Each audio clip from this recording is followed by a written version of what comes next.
free speech in a democracy by stopping people from expressing their views, no matter how obnoxious those views are, in the public domain. Rashad Ali, thank you. Jonathan Russell is Political Liaison Officer at the counter-extremism think tank Quilliam Foundation.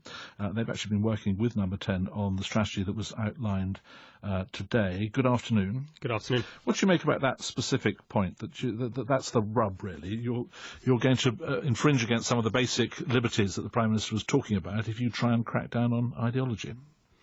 I think Rashad is absolutely right that should we bring in slightly more repressive legislation, such as these extremism disruption orders, we may well create a sword for our own back here.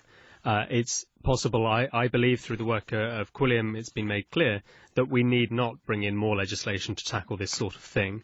I understand that the Prime Minister is very worried about extremists operating on university campuses, and is trying to find a solution to unopposed extremist preachers talking to a potentially fertile and vulnerable audience.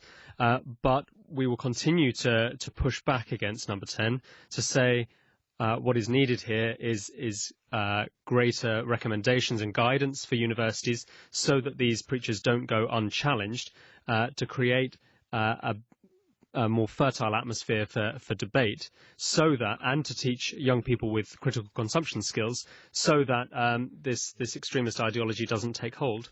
Well, you, as I said, were working with Number 10 on today's speech. What is the main message you would like people to take away from it?